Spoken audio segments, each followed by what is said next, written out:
وەڵی زۆر زۆر سوپاسی خستخانەی میهرەبانی دەکەم بەڕاستی سافەکی زۆر ڕێک و پێکن معاملەیان لەگە خەڵکی هەژار و فەقیر خۆشە بەبێ جوازی بەبێ هەموو شتێک بە یەک چاوتەماشای فەقیر و دەوڵەمەند دەکەن چونمە خستخانەکەیەتی وەڵای گوتیان بە ملیۆنە کونی و بە ملیۆنە و دووسەتی و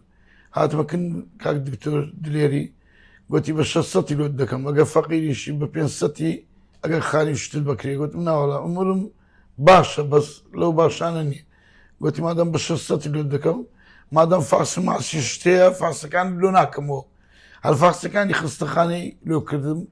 بەوی ینی گوتی هیچ فاسی مەکەوە بەس فاسی ڤایرۆس خوێنم نەکرد بوو ئەمیان لۆ کردم بە پارە چکەم الحەمدوللا هەمووی دەوری 750 سەتەکەم چوو ینی حسابکە نیوە قیمەتی جێ پرسییم لە جیان گوتیان گەشەوەک ببینیوە بە وەرەقە چییە بێ لەوەی دا و دەرمان هەچەند جاری ئەو سستەر مزەمیتانە بێن پارەی خۆیان وەردەگرن لە دونیەوە 10 جاراتینە 1 دیناریان لەمە وەرنەگرتیە ماریان ناوی ئینشەڵڵا ئەس دەکەم خەڵک زیاتر پشتی خێری خۆی بین تا ئەو خستەخانەی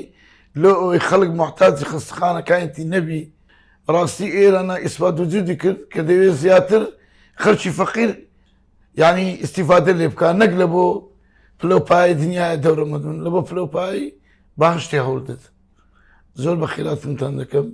ئینشەڵڵا هەموو کەسێک ئیستیفادەی لەو خستەخانەی دەکەم میهرەبانی دڵسۆزی و لێزانی